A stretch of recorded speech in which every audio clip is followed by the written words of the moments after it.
Yeah. Hey, everyone. Good morning. So I'm here speaking about the research that I've been doing with the Ethereum Foundation in their App Layer Fellowship, where we're exploring under-researched use case areas that have the potential to bring adoption into new verticals. And so, in particular, I've been focused on one use case that I believe has a huge potential, which is marketplaces for real-world goods and services. So why is it that we can't use blockchain to buy regular goods and services today? We have endless ways to issue, derivatize, trade financial assets, but this all exists in a separate realm from the everyday economy that we use to get the things that we need. We, meanwhile, rely on corporate platforms to facilitate this sort of commerce, and there's thousands of them across many sectors and geographies, while the on-chain world concerns itself almost exclusively with finance, helping people to earn through yield, staking, airdrops, trading, and so on. But while these platforms provide enormous utility, they obviously have downsides that we're all familiar with. Because of winner-take-all dynamics, they can entrap users and charge exorbitant fees and exercise unaccountable control through algorithms that can deplatform and deprioritize certain service providers or sellers. And they're also all obviously siloed into corporate databases, so this fragments your liquidity and it locks your reputation into particular marketplaces. So given that this is an enormous market that we all use on a regular basis, why is it that we haven't seen serious attempts to disintermediate them? Well, one reason is that real-world commerce is messy, whereas deterministic finance is straightforward. You can use smart contracts to validate the conditions needed to execute all sorts of different financial instruments, whereas in the real-world commerce sector, you basically need human judgment to validate whether certain things happened. Did the freelancer deliver satisfactory work? Was the rental property left in good condition? And so until now, it's been difficult to resolve these problems. It adds time, it adds expense, and vulnerabilities in an on-chain system. And this has created a problem because basically we have a path dependence on finance that really we haven't diverted from very significantly. And whereas the regular economy starts with commerce and then develops finance as a secondary layer to make it more efficient, in crypto, we started and have continued with financial instruments and have neglected commerce in the process, requiring us to add speculative capital to basically keep the system sustainable over time. So one solution to this is obviously to import financial assets from the real economy on-chain. So presumably these assets are linked to the real economy, and blockchains can just serve as a more efficient and secure settlement layer for them compared to what Wall Street currently uses. But another opportunity is to actually bring commerce itself on-chain and to develop this native on-chain commercial economy. On one end of the spectrum, you have stablecoins, which can be plugged into existing merchants and marketplaces. And this is probably the most heavily looked into area, the one that has recently gained a lot of traction with PayPal, Stripe, and other major fintechs, Shopify, announcing as even yesterday that they're now letting any merchant that uses their tools now accept crypto. Great. But then on the other side of the spectrum, there's the more ambitious vision of truly crypto native marketplaces. Marketplaces that don't just use stablecoins, but also identity, peer-to-peer reputation, on-chain dispute resolution mechanisms, privacy primitives, and so on, to actually create a crypto-native ecosystem that bypasses central intermediaries and creates net new economic activity. And there's also a gigantic space in between the two of these. So rather than just stablecoins or full-on crypto-native marketplaces, you could imagine identity solutions and privacy primitives, reputation, and so on that gets plugged into existing marketplaces that already have distribution and network effects. And the kind of commerce vision that I'm describing here, I think, is very aligned with the original cypherpunk ethos of Ethereum and Bitcoin. This is from a 2015 video introducing Ethereum, where it talks a lot about the potential for facilitating individuals, businesses, even objects, communities to transact with one another using the new kind of economy of on-chain primitives. And so DeCom is really just a return to this vision. finance will keep going and it'll keep bringing loads of adoption and it'll help the real world, help the finance sector. But I think it's also worth exploring this other path of the potential for commerce without central intermediaries that's built on building blocks that are reusable and standards that are open. So before going too far into the future, I think it's worth understanding the path that got us here. Starting with the kind of foundations of peer-to-peer commerce as I see it, which is the Gutenberg printing press enabling newspapers, which developed this mechanism of classifieds to match people who need things with people who have things through an informal mechanism where you pay a small fee and then you conduct your transaction offline. Then with the rise of the internet, this moves into online forums. You have distributed architectures like BBS, FidoNet, Usenet, where these kind of organic communities develop that basically bring the classifieds model into forums. Again, people are conducting these transactions offline. They're just using the internet to find each other. With the World Wide Web, you get Craigslist, which centralizes this into single web pages per city. This is a screenshot of Craigslist today, which basically looks exactly the same as 1996 when they were started. But in the same year, you also have eBay, which actually brings the transaction flow online with SSL, which lets you securely input your credit card data. But eBay also introduced two additional innovations that laid the foundation for the rest of e-commerce and online commerce to come. One being the auction mechanism, so implementing a more dynamic system for pricing. And the other was introduced about 2 years after they launched, which is their reputation system, reviewing a seller, leaving a rating score, and this creating this organic trust system that people can use. But both of these solutions also were very buyer beware and led to lots of fraud and unhappy customer experiences. So then we get Amazon, which is more focused on the customer having the best experience. And in doing so, they have to implement very stringent requirements for merchants. And even they provide their own fulfillment and shipping infrastructure to guarantee that the consumer gets what they want. And obviously there's a trade-off here with increased convenience. The merchants go from being more independent to more subservient to this kind of like feudal system.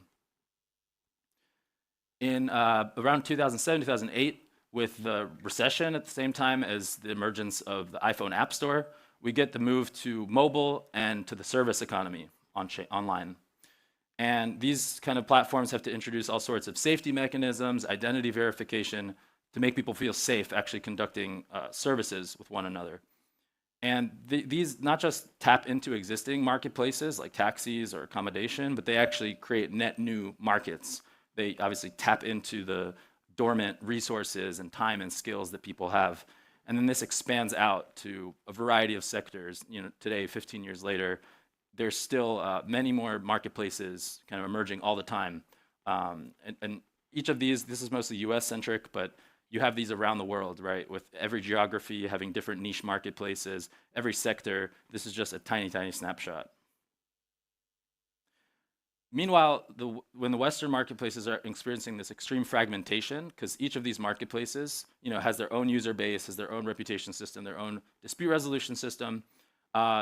In some Eastern markets like China, Indonesia, Thailand, you have more so consolidation with super apps that maybe provide up to dozens of services and marketplaces basically under one umbrella. And sometimes these are provided by the platform itself and controlled and regulated by the platform, and sometimes they have third-party developer ecosystems. So this is kind of max centralization, max convenience, but also max loss of sovereignty, freedom, censorship resistance for users. And then while all of this is going on, we have all these kind of counter movements that are less mainstream. One is the reaction to the sharing economy, which then becomes the gig economy.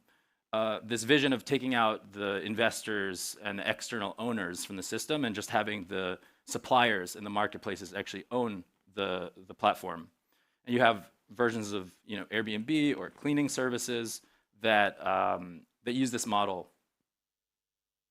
but they rely on traditional kind of web infrastructure.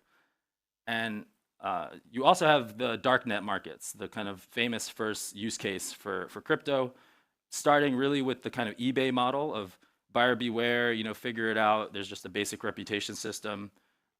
into these more sophisticated marketplaces, more niche, more specialized, like Hydra and Russia, which shut down a few years ago, which actually has its own like logistics and courier network and testing of illicit substances and whatnot. And these rely on Tor hidden services for the most part to create anonymity, privacy coins, later on. Oops. And then I think from a hackathon in 2014, and then this ended up running from 2016 to 2020, is OpenBazaar, which is the first attempt to really have this unified commerce vision where you would have an open layer. This is used, I believe, IPFS and Bitcoin for payments. And then you would have this reputation infrastructure that could be reused across different types of verticals. So you would kind of solve this fragmentation problem by having all sorts of marketplaces and even different layers. It was like max decentralized, right? Different layers for curation, hosting, and these different marketplaces that could be built on top of this one unified layer. With the birth of Ethereum, you have the ability to use smart contracts to enable these kinds of marketplaces.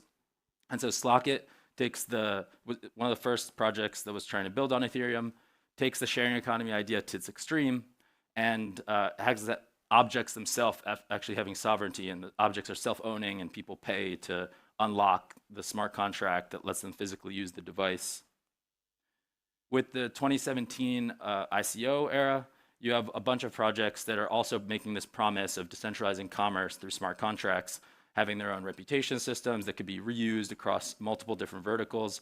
Swarm City focused on ride sharing before it was subject to the Parity multisig hack and lost all of their ICO funds. And then other projects, La Zoos also did ride sharing. District OX and Origin were more like OpenBazaar, trying to create these marketplace infrastructures. And a more recent example that doesn't use crypto at all, but that actually has traction, unlike these past attempts, was actually pushed by the Indian government doing the Open Network for Digital Commerce, where it's basically a protocol that lets different APIs interact with one another to facilitate any sort of commerce. And the most popular implementation of this, Beacon, actually has facilitated millions of transactions, basically through this, one of them through this ride-sharing app, Namayatri, which is a zero-commission ride-hailing app that's almost serviced 100 million rides. And you have a variety of other apps that have been built on this ecosystem in e-commerce and health, logistics, and none of them are basically siloed into their applications, but they're dependent on this government-supported interop infrastructure. Okay, so what's the tech stack that can help us do this in a disintermediated way that doesn't rely on kind of a government? So today, so first I want to think about the fundamentals of a marketplace. So we have these different key components that in Web 2 are all bundled into a single platform. But with smart contracts and adjacent technologies, we can basically unbundle this and have them reuse different components from one another. On the identity side, right, we have proof of personhood, we have social graphs, and we can build reputation algorithms around these. And these can be, all of these have been built for a variety of use cases, most of which are not commerce, right? But these can be used for commercial transactions. I actually see that as a direct outcome of the takeoff of kind of open social graphs, which today are used mainly for social networking, but those can also be the basis for using social proximity and running reputation algorithms to generate trustworthiness that can facilitate commerce. zk-TLS is also very powerful because you can import reputation credentials from Web 2 platforms, making that data objectively verifiable. And then you have listings, right? So you have to somehow tell the world, here's what I have on offer, or here's what I want to buy. And we have all sorts of technologies that can be used for this purpose. Again, open social can be used for this too. So you can imagine, a post, instead of just being, what you're feeling today or some news article, can also be formatted as a request for an offer or as an offer. So for example, Farcaster Marketplace was a channel that was used as a kind of Facebook Marketplace type secondary goods market. And they built a app on top of it that linked into the underlying data. Bountycaster is another one. again, more focused on bounties instead of objects. So next in the cycle, you have negotiation and agreement. So how do two parties kind of come to an arrangement that is mutually satisfactory? And agents are kind of a big unlock in this area. The Virtuals team created the Agent Commerce Protocol, which is this kind of approach to how you could negotiate off-chain through basic messages and then settle the agreement on-chain. But also, there's a whole huge design space here of different auction mechanisms, right? eBay gave us the classic English auction, but as we know, we have a way wider design space with Dutch auctions, sealed bids, second price auctions. All of these can be, composed into marketplaces. Settlement is probably the easiest to think about. Obviously, we have smart contracts, we have cryptocurrency, so that takes care of payments. But then there's another side to things, which is fulfillment, right? Where someone actually has to deliver the good, deliver the service.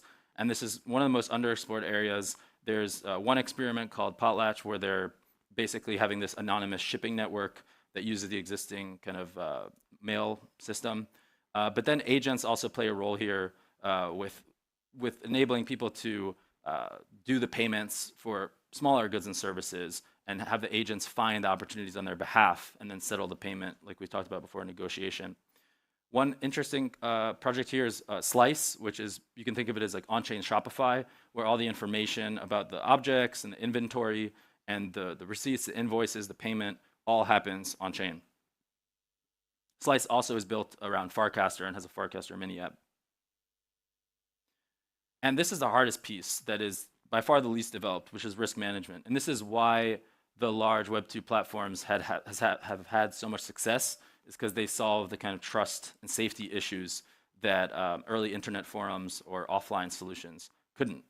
And while we all love finality, the concept of chargebacks is very assumed in commerce, right? If something goes wrong, you want to get your money back. And so there's been kind of like early solutions proposed for this, ERC20R, like a reversible ERC20, but it always comes back to the question of who has the authority to reverse these things. One very creative solution from Local Protocol is to bake insurance and reversals into the transaction itself. And so you can use the transaction graph to derive reputation that then prices insurance for a given service provider or a given buyer. And then that basically is a premium that you pay when you pay for a good or service. And the protocol can reverse the transaction and pay out both parties with the insurance if something goes wrong. And then arbitration, we have early solutions like Claros has been around for some years, which uses sortition to create these small committees that can resolve disputes. And I'm curious to see kind of the integration of AI agents with systems like this. One limitation today is that it is public. So all of the evidence, all of the data, that wouldn't work for most commercial situations. And so that's it. I want to close on some thoughts about the patterns that I've seen across these different solutions and the history of peer-to-peer commerce. I think AI agents obviously are a big unlock across multiple functions for making basically incomplete contracts where human judgment is necessary, possible on-chain. And then social graphs with embedded mini apps can help with the bootstrapping problem and interoperability.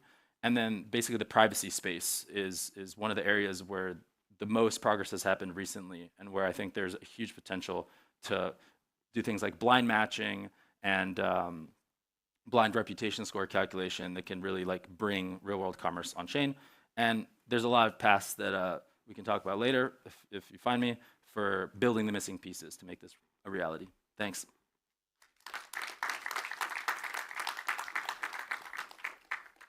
All right, thank you, Uri. That was great. There's a first question now. So let me read first for myself. So it's nothing. Yeah. Okay. So the question is, moving into Q&A. Sounds like the pieces are in place. Just a matter of bundling it all up. What do you think? If so, someone builds, please. Yeah, I think that's what I've come to realize is that most of the pieces are already there. Like we saw in the end, there's a few missing ones, but there's nothing intractable here. We have a lot of the like underlying tech that we need, especially with privacy and with agents and social graphs. I see another question there, but now it's on my phone as well. So, do you think a Farcaster client could be sufficient for a service marketplace? Yeah, I think you would need to think about protection, like the trust and safety issues. So there would definitely be new components that are needed. But I think sort of early experiments in more local contexts can help.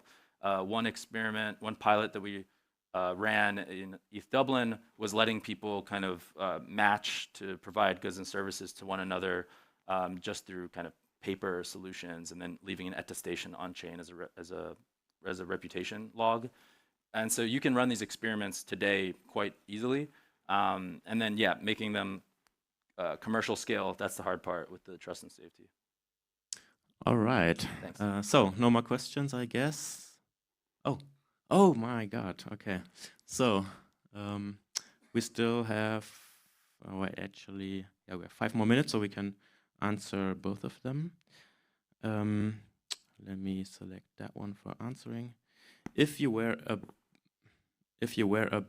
startup in this, if you were to build a startup in this space, what would your main focus be in the next 6 months? Identifying the vertical that you want to tackle based on like where your expertise is and where you think there's the gap. So like we saw before, there's a million marketplaces that already exist. So you don't want to go for the most popular market because there's already someone with dominant market share. So it would be doing the market research to figure out which vertical there's a gap that you can fill or a new market that could be created. Makes sense.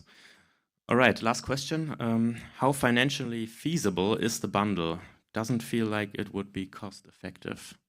Yeah, that's one of the big problems to kind of explore through actual building is the efficiency losses from unbundling and where there's gains to be had. That's why I think the market selection is really important, because you want to go to a market that's currently quite inefficient or that's not served by marketplaces and get really creative with thinking about, okay, what kind of like the way that the darknet marketplaces looked at something that obviously the mainstream system doesn't serve, but you can look at that from the perspective of where is there